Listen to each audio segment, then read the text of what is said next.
Hi, everybody. This is Allison Mondel. I am the director of Aya Ensemble for Medieval Music. And oh my goodness, thank you all for your patience as we Good. just have to we just have to pivot like lightning these days as we are just managing our tech or, lack thereof. So we'll try to do this with as much finesse as possible. And I really hope that everyone can find their way to this conversation on YouTube. And we'll have this posted for our archive too. So you can check it out if you miss it. But I am here with our guest and our collaborator, Chanda Rule, who is currently in Vienna, Austria, speaking to us a few hours ahead. And I'm so thrilled and honored to have you, Chanda. This is truly, I just love talking with you and I love connecting with you. And I love dreaming with you too. So, so I wanted to just give a brief introduction about how this collaboration came to be and get into some of the details about this piece that we've commissioned Shanna to write, its origins, and also how we can explore some of the topics that are embedded in this piece, which are really beautiful and interesting topics. I think Yeah. we would think, Shanda. So, oh my goodness, I heard Shanda sing this summer online. It was a really beautiful website. It's called Music That Makes Community. And I was listening to some different songs and I came upon this song. I don't even remember the title, Shanda. But I heard you sing and I did a jolt like this and I literally felt jolted with electricity. And I thought immediately, I need to find out more about this person and I want to know her. That's what I actually thought. So, long story short, it became clear as we were developing our season, this A at 10 season, as we were looking at the music of Hildegard and specifically, and as you and I have talked about, specifically the music devoted to Mary. And how, over my long acquaintance with these songs of Hildegard's, it always struck me with a great dis-ease or unease about her treatment of Eve in relation to Mary. And as we see all these luminous images of Mary, how we get a very disjointed perception of Eve. Now, granted, we were talking about a medieval composer, someone who was writing and experiencing, uh, and embedded deep within Catholicism 900 years ago.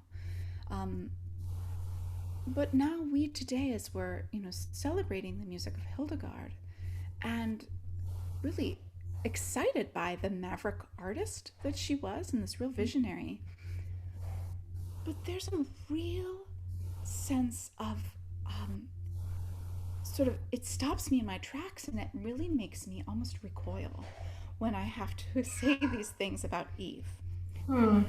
So it led into this sort of larger artistic endeavor to commission a piece and to reach out to you, and especially looking at all of the different aspects of your work, is not just through your singing voice, but of course your larger voice, all of the different things that you are bringing to your artistry and to the world and to your audiences, and how we could work together specifically to create a community piece. Hmm. So, Shanda, I wanted to just sort of hand this over to you and ask you a few questions and have our Sure. audience hear you speak, just to sort of, hearing about this theme, Hmm. the project. What was your impression of this project when I first presented it to you? So many things. I am enchanted by Eve for many different reasons. Just that whole concept of the first mother, and also daunted by Eve and just tackling anything in Genesis. so, um, and and also just super excited about the idea of reclaiming a story. I love stories, and I really love working with biblical texts and bringing those stories into a more modern context, which I think is also challenging because it's for this specifically still keeping Hildegard in mind and thinking about her and honoring her at the same time. So yeah, it was a challenge, and I think initially we spoke about a song, and then when we started to go towards the story aspect, I get really excited about stories. So it has definitely been a winding journey with this text. Yeah, Yeah. it's very So rich. I think I would love you to tell your audience about the different roles that you have, because you're not just a singer, you're not just a writer, you're also an ordained interfaith minister. You have a lot of sort of strands in the tapestry of what you do. Could you speak a little bit about how this sort of, I think, role, I don't mean to be in any way sort of minimizing an aspect of your vocation into a role, but I think you understand what I mean. How Hmm. these different sort of aspects of your work, of your vocation, and of your artistry connect into supporting your creative process. Yes. Well, this is interesting when we use the word vocation. I think singing, for me, the singing voice and the voice in general manifests itself in all of these ways. So I think in the center, for me, singing and the voice has always been a prayer. It's always been a story. It's always been a way that I connect with other people. Um, and in West African tradition, so I went to Senegal 20 years ago, and when you go, they rename you based on the day of the week that you were born, and my week name is Abena, which means to inspire. And so I think when I think about all of these strands, at the core is how can I inspire somebody through one of these things. So if I wake up and I don't have a voice, I can write, or if I'm somewhere with anyone, how can I use ministry to connect? Yeah.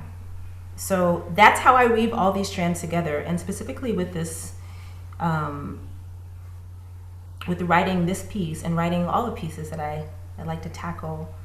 Um, I like to inspire through connection, and I think one of the fastest and most effective ways to connect with people is through singing together, um, and also through telling stories. I think people listen differently when you're telling a story, and there's something biological about it that happens, that people are able to really empathize with one another in a different way. Um, yes, and all these things are building community in different ways. Mm. I think one aspect of community that is confounding everybody right now is the lack of, you know, FaceTime or like in Ah, person time. Do okay. you have you and I thinking about the performance of this piece, this is not people in the same room. This is Yeah. people that we the ensemble will be performing, but it's also a piece that we're wanting to include our global audience to join in this piece, and it's something that we aim to teach, via a virtual medium like this. I see, I and feel this sort of hunger in people when they look at me and think, I really miss singing with other people. Do you think that we're missing out in some way at this time? Or do you think that maybe we have an opportunity to reframe how we envision community? Hmm. I think both. I think both. I think that meeting online. I don't know. For me, it's so intense because I feel like when I'm in a room with someone, there's so many things in the room that I can be paying attention, but these other things are also there, and they have parts of my attention. But I find that when I'm online with somebody, it's just like, focus. It's completely different, right? And the interesting thing about this is that Music That Makes Community has been having online workshops and online retreats. And somehow, when we get on these calls, like somehow we can like feel each other. Like the energy is there, the connection is there. So this is the opportunity, I think. On the flip side, I am a strong believer in the power of sound vibration, and the melding of other people's sound vibrations really when we're singing. So I do think this is a challenge, and I'm really curious. Like, I'm sure people are doing studies on this. I'm just really curious as to what they will find for this time. Um, Yeah. but I think it's just human. We need connection, and I think that um, we will find it. We find it because we have to. It's part of life. Yeah. Yeah. What you said just sort of struck me. The notion of being encased in sound, and to receive and absorb and also amplify sound through Hmm. our human instruments, And I've noticed, through the people that I work with, that we're having to experience our own sound in a unique kind of way, where we're Hmm. so used to having the collective, especially if you sing with a choir or sing in church or do something with a group, that being unto yourself in the physical space Yeah. is a really almost confrontational kind of experience. Really? In what way? Yeah. Well, it's I don't know, what I would be keen to hear how you feel about this, but how our voice is such an amplification of ourself, Hmm. and that there's this especially powerful quality of being together, making sounds, especially with intention and spirit flowing through that, but to be unto ourself with our own self, and how that comes through a voice. It's just something I've observed, and I've noticed how there's been for sure a reframe of how we're exploring the notion of community, and how it's helping, I think, individuals expand and grow. Yeah. Yeah. Hmm. Um, can we get back to this cool piece? It's an interesting piece. So, Yeah. one of the things that I know that you do is write stories, as you've mentioned, and I encourage our audience to also go to Shanda's website to see a couple of videos of her speaking her own stories within the context of a liturgy with song, and specifically with a refrain, a sung refrain. And I'd love for you to talk a little bit about how you see this sort of music and text working together as a sort of as a craft. Hmm. Well, this is interesting. When I was in seminary, I was really pushed by my advisor. I would come in with these sermons. Actually, when I started, I'm like, I'm not, I'm down for everything, but please do not make me write anything. I don't wanna do this. Um, and I would really try. And eventually, he's just like, you know what? You're an artist. You're gonna have to come up with something else. What's it gonna be? We want to see something else from you. It's like, okay. And so at the time, I used to work at St. Peter's Church, Lutheran Church in Manhattan, and they have a jazz vespers in the evening on Sundays. And each Sunday we would improvise a psalm and just make it up on the spot. And oh, I mean, it was just such a wonderful experience on so many different levels. But um, really, the improvisation of text just really allowed Holy Spirit to flow in a very unique and deep way. And so initially when I started working with these refrains with the sermon and the story, it was done in the same way. Like I wouldn't come in with a song in mind. I would just kind of, okay, how is Spirit speaking to me in this moment? And so I started this out with an experiment, and the feedback that I got was that it just made people listen differently. Like things that they would not have heard before, they heard because they were just waiting to see, okay, what is she gonna sing next? But they really followed the story differently. Um, so that was interesting. And then also just getting back to community and how we listen as a community. And when we're telling our stories, we can listen, I can talk and tell my story, but if I ask you to sing a line with your neighbor, now you're listening in a different way, and maybe you're gonna look at your neighbor, and maybe you didn't see them before because you were so intent looking this way. So that's why I wanted to do it. Bringing in improvisation, which is another another story that and another topic, but really the improvisation and community, and that's really the core of the two together.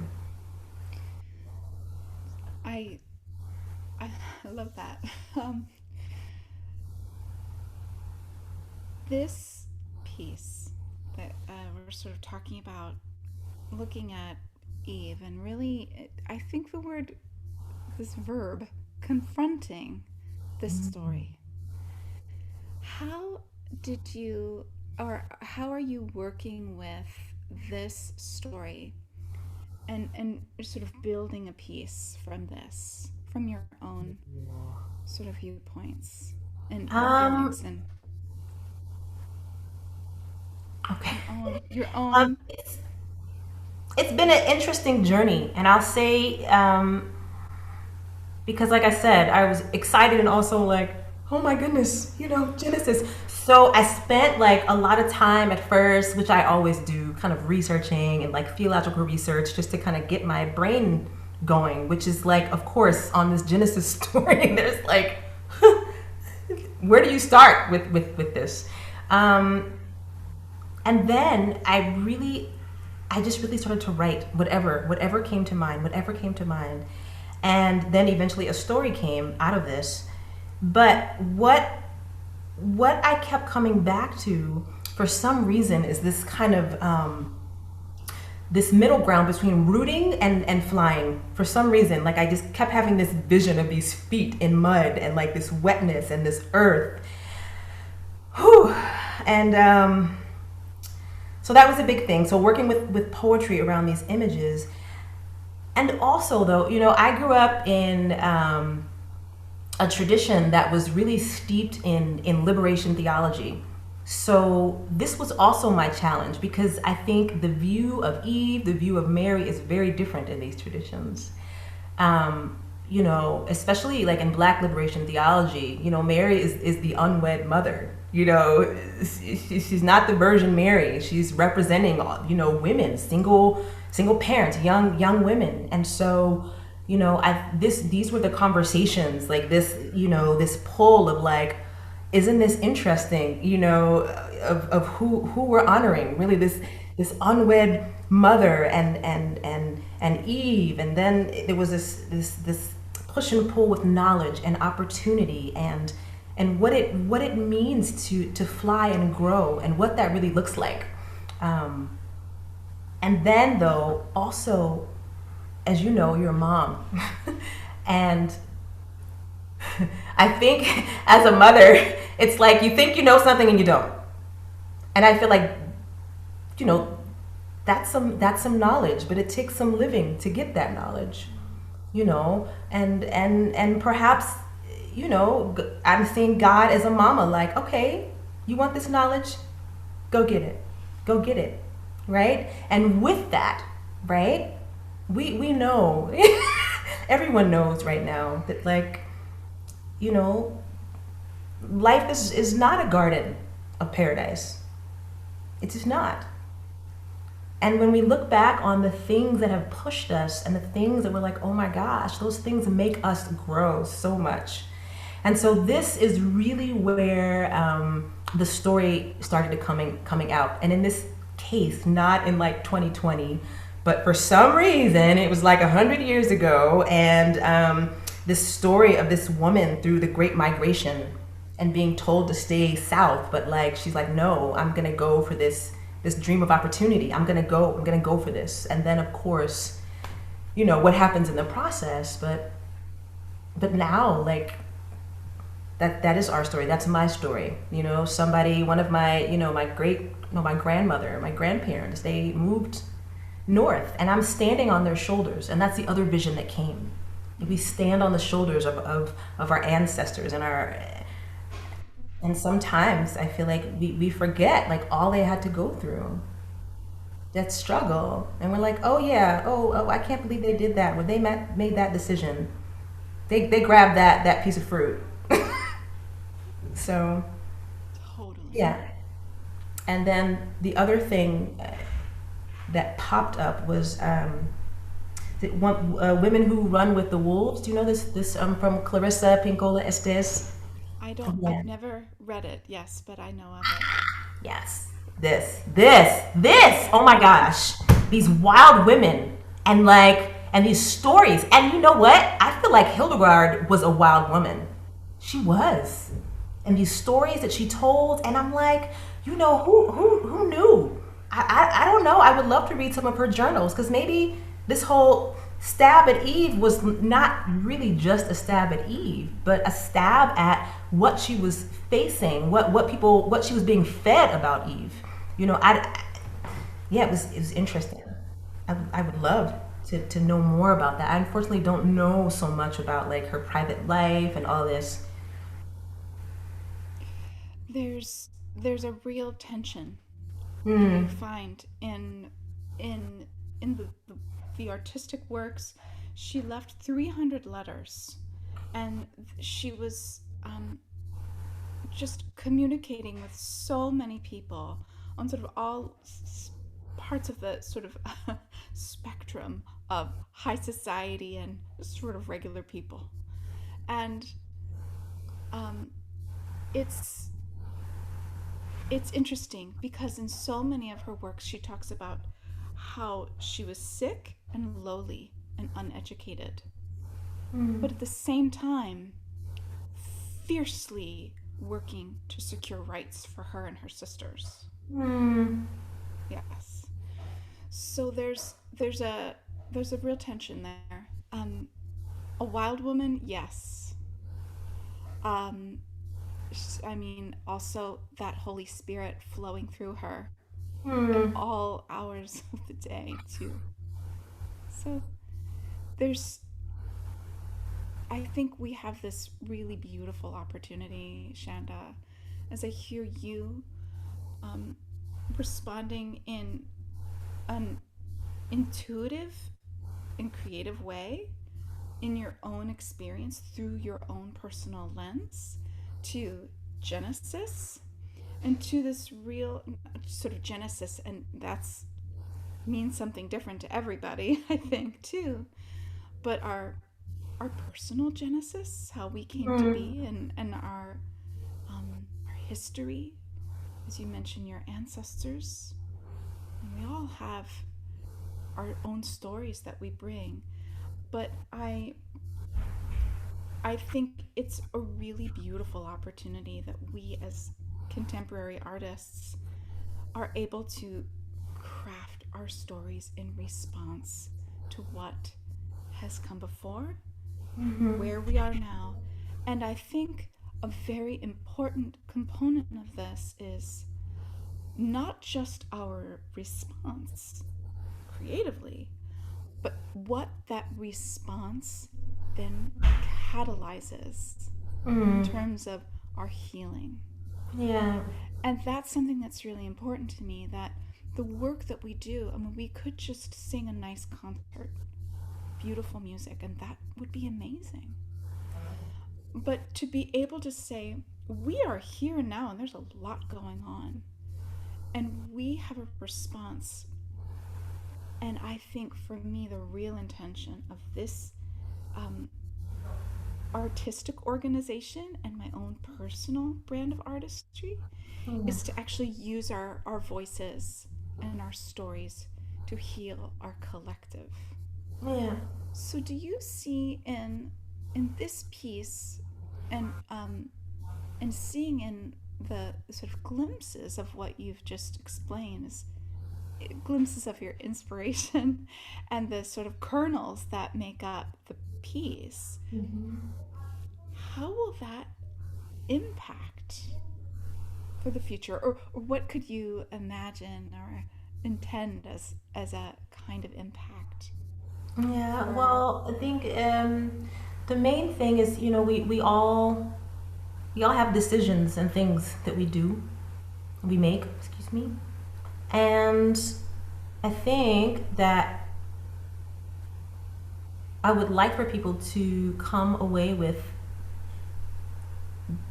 the word that comes to mind is just choice. And we choose how we frame these things.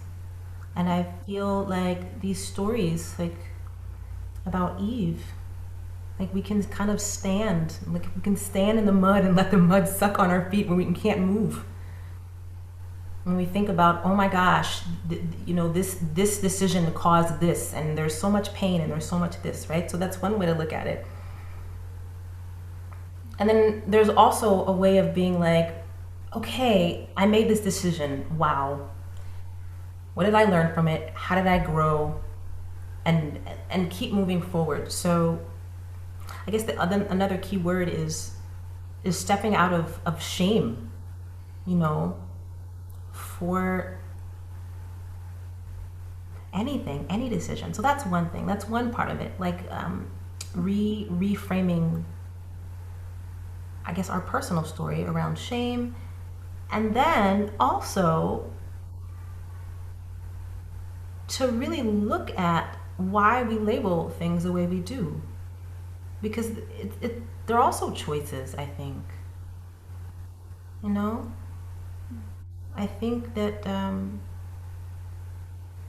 you know, there's one thing I talk to my students about because I'm teaching voice, and we get these feelings, and I'm like, okay, well, what do you choose to feel right now? Are you going to be nervous and not do anything?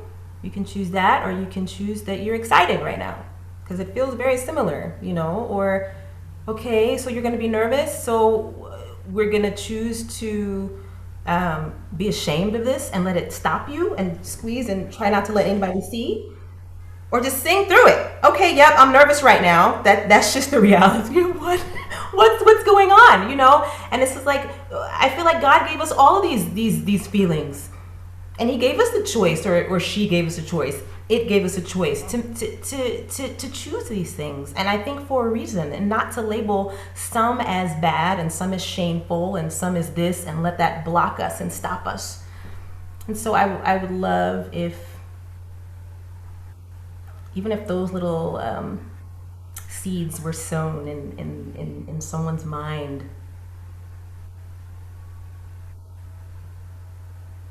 I I see another facet of choice in being able to, hear a story over and over and over and over again, like Genesis. Oh, that sort of quintessential story that we're all told. Well, a lot of people have been told since we were little things. Yeah. And to have that, be so permeated within our spirit, but then to say, this is not aligned. I choose not to align myself with this story any longer. And Yeah. the groups that sort of push this particular agenda or have this particular viewpoint about me, about people in general, Shanda, that's beautiful. I feel like I'm sitting at your feet, like Ah! hearing all of this. It's so beautiful. It's so exciting. I I I wanted to talk a little bit about the story itself, if that's okay. If we can just kind of open the book, we're gonna look in the book. Yes. And first of all, I'm wondering, why is Genesis so overwhelming to you personally? Well, because I mean, you have these two stories back to back, um, and there's just so much. There's so much has been written about them. There's so many theories, and it's just interesting. Okay, so there's two creation stories back to back. All right, so then what and why? And everything is so symbolic. And then there was just so much research, and then just so much to know about serpents and like serpent mythology from like, and then there was so much to know about what does the text say, and then when what does the Hebrew text say, what does it actually say, and not what have I heard throughout my life, which are two different things, because I wanted to try to really I just wanted to know as much as I could, and there's just a lot, and I think that was a little overwhelming. And then eventually I said, okay, I can't know. I can't even know like a little bit because there's so much, And then to realize, well, that's not my job. You didn't ask me to do that, but I do this all the time, every time, right? I'm like, okay, now I just have to trust my being and open my being up and see what's gonna come out and how God wants to express through me for this, and like not question it, And so that was the daunting part of this. Yeah. I I I got you on that one. I understand. I think it's interesting to hear you speak, because that's the part of the self that is doubting. I Mm-hmm. will never know everything about this. Period. The end. We will never know all the things. But interestingly, just to sort of mirror what you said, we as the artists have the choice to bring forth our theories. They're not theories, right? They're it's personal expression. How Yes. can right? How can that be right or wrong? Yeah. If we place ourselves against the backdrop of scholarship and tradition, we're always going to bump up against someone that may either disagree or be confounded by whatever it is that we're expressing. Yeah. So to make the choice to honor that which is being emanated from your very being. Yeah. Yes. Yeah. That's what I'm excited about. That's what I am like, yay, yes, go for it. Yeah. So, can I take that a step further? And Yes. you mentioned the S word, the serpent. And Yes. um, I would love, and I also, S for symbol, I also agree that it's so laden with symbols, as all mythologies are. Mm-hmm. Um, but this particular mythology, when we look at the serpent, because the serpent is indeed a very important element as related to Eve, especially as she says, I was beguiled. Mm-hmm. I would also add to this that in Hildegard's sort of world, the serpent was the devil. I mean, this was Mm-hmm. very clearly the devil, and Mm-hmm. evil was at play. And so what we see is Eve as the victim Mm-hmm.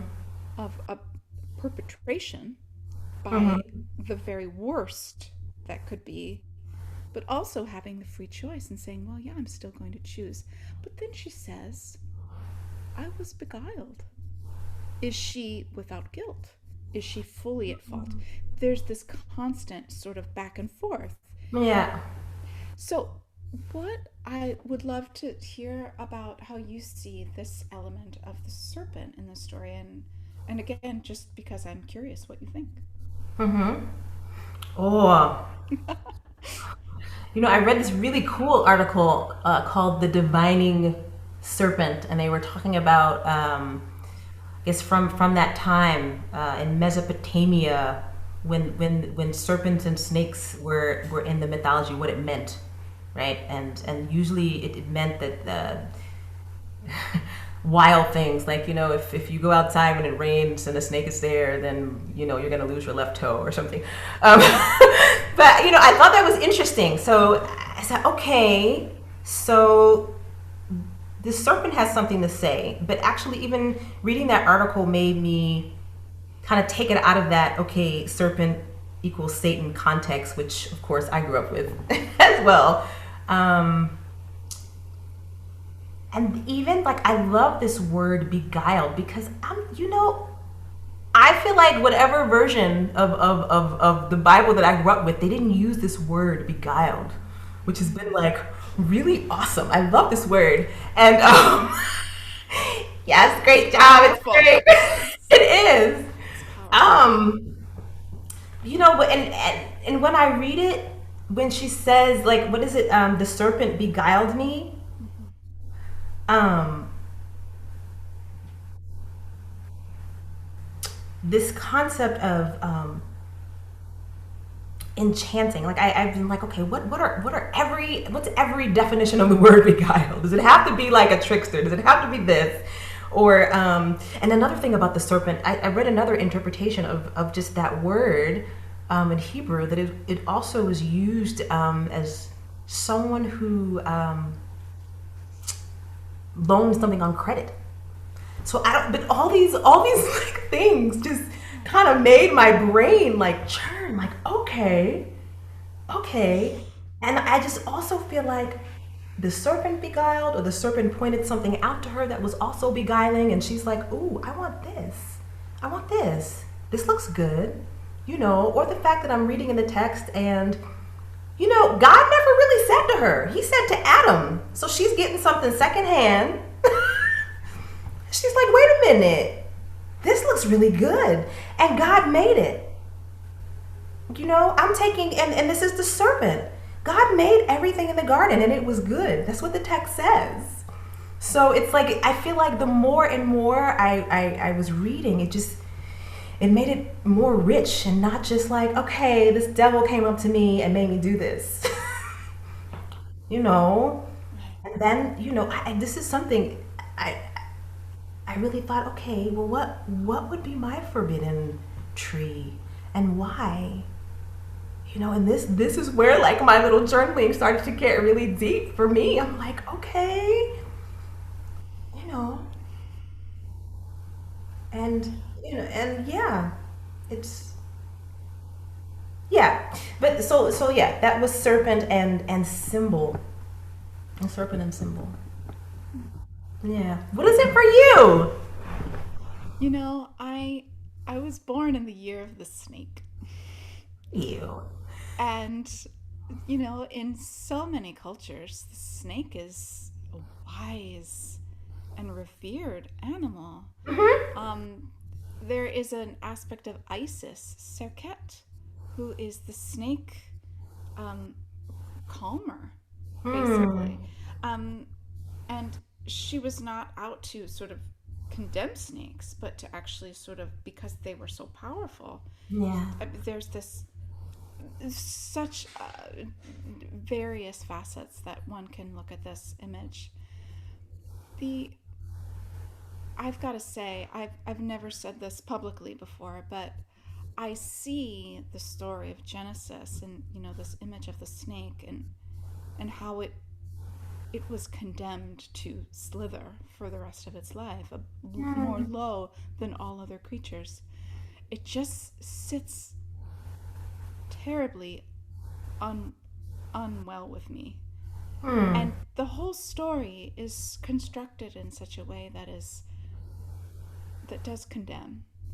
And Hmm. for me, looking at the Garden of Eden, and the Hebrew Bible, and thinking about everything about it just sort of rubs against the core of how I see the Hmm. Creator. Okay. So, I grew up in the Jewish faith, Mm-hmm. and so um, I, I grew up hearing that Eve did a bad thing. That was Mm. that was how I understood the story, and so I see how, coming back into the present with Aya, and looking at this lens of Hildegard, and this sort of medieval lens, that I see this way of moving through the story as we reflect ourselves within it, and Mm. and as you say, making choices to, in some ways, Shanda, choose how we reflect ourselves in Eve, but to choose how we connect with the Creator, Yeah. um, and how we can revere ourselves. And I think I see how women today are still bearing the brunt of the serpent, Yeah. Eve. And when I really saw this collaboration as something to come into fruition, I thought, what is it? And I heard you say shame. Like, is there still a shameful aspect embedded within us in the mud, like working through Yeah. this very ancient story? Yeah. And I definitely think so. You know, I think now, and I'm gonna speak just as a woman, or with other women or women identified people in mind, because I've never had these conversations with men. But I still see and feel myself with a lot of shame around decisions. And it's like every spiritual and wise tradition tells us that the only thing, we're living in the present now, right? And they're still like, oh my gosh, this is the decision that's gonna haunt me for the rest of my life. Um, yeah, I would love for us to step out of that, and yeah, I was listening to a podcast this morning from Glennon Doyle. She talked a lot about this, Mm. and the expectations of women in our society, and why we do certain things, and the things she said she's so like, she's like, oh yeah, okay, women do this, and because we're still expected not to kind of live out loud and live boldly. And I feel like this is part of it, when we're stuck looking backwards and holding on to like an action that we did 100, 200 years ago, or like, you know 2 years ago, and we're stuck there. It's hard to live boldly when we're doing that, Mm-hmm. you know? And so, yeah, and I think this is reflected in that story. Yeah. In that story that tells us to birth something is painful, and that's our punishment. Right.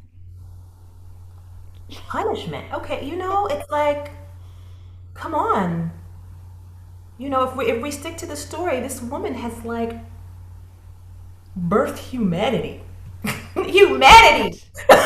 Yes, you know?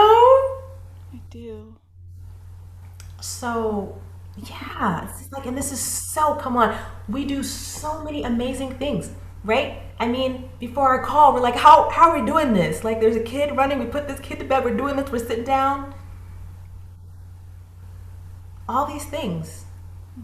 right? Yet I think so many of us will be like, oh my gosh, well this wasn't perfect right now, and because all this is going on, and it's like that focus, like not on this greatness that we're birthing. I mean, we continue to birth whether we have children or not.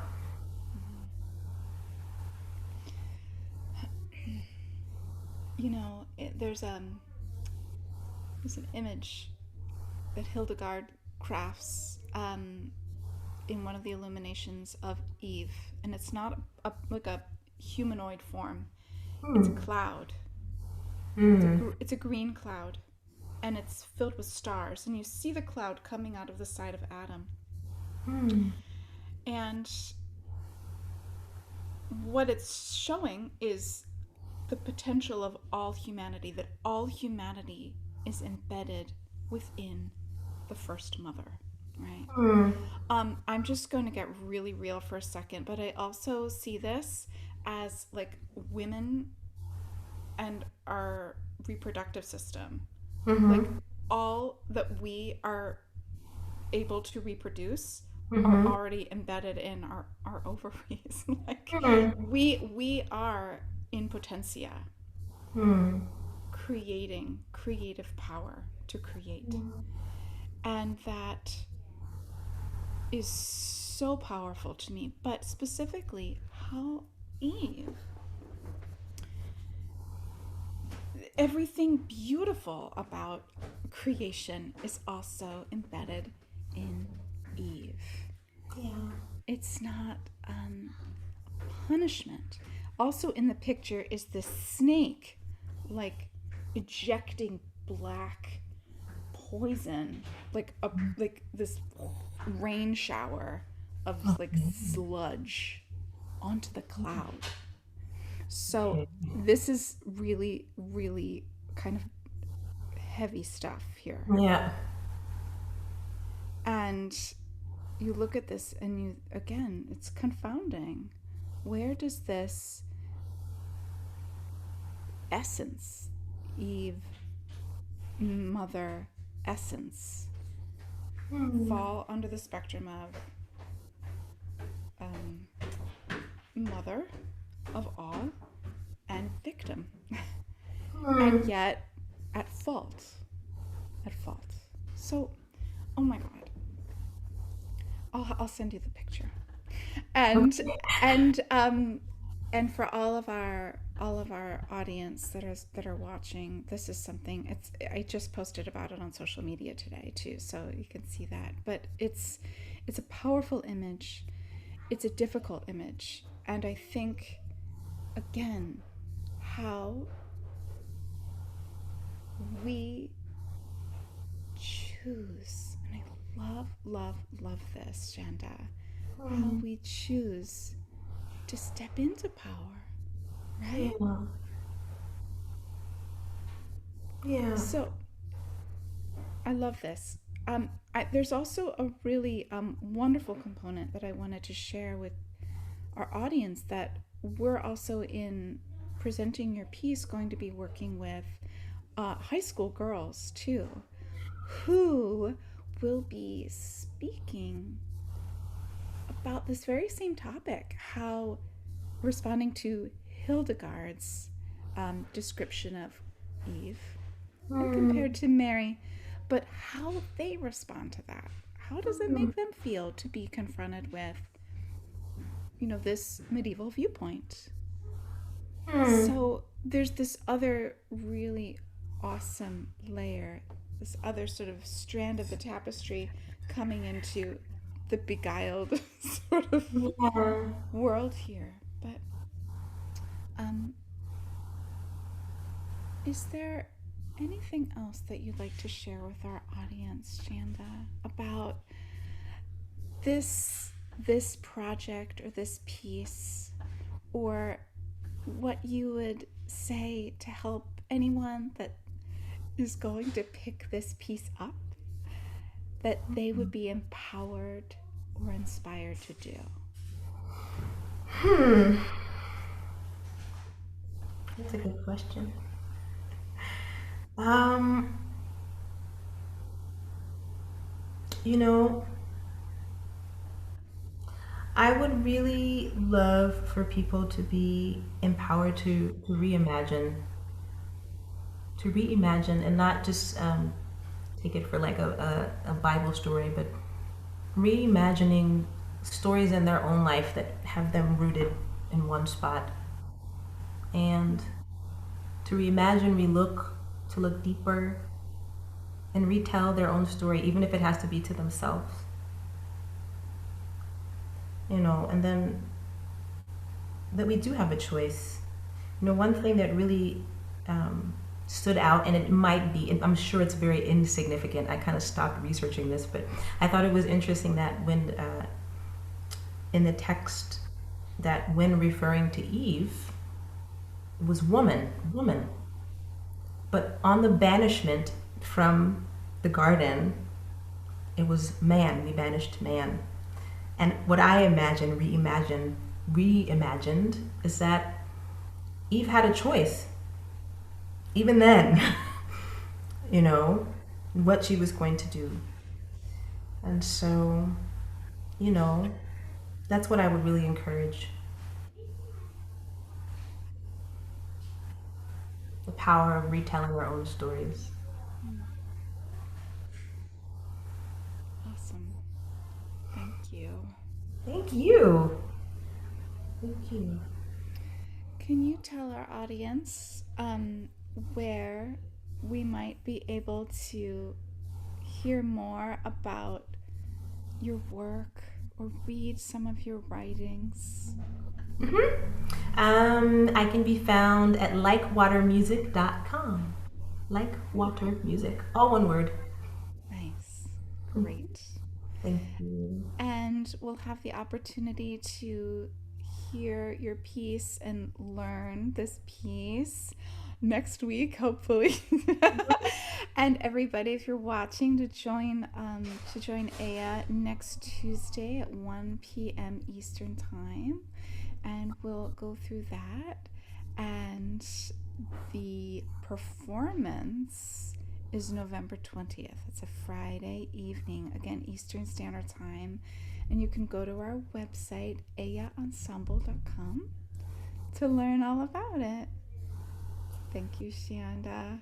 Thank you. Okay, wait a minute. So the community sings at 1. I It's thought it at was in 1. the We'll evening. talk about that later. Okay. Yes. Okay. I'm like, oh, I'll be there. Wonderful. Thank you. We'll Thank talk about that. you. Oh my gosh, absolutely. Thank you, Chanda. Thank you, everyone who's been watching.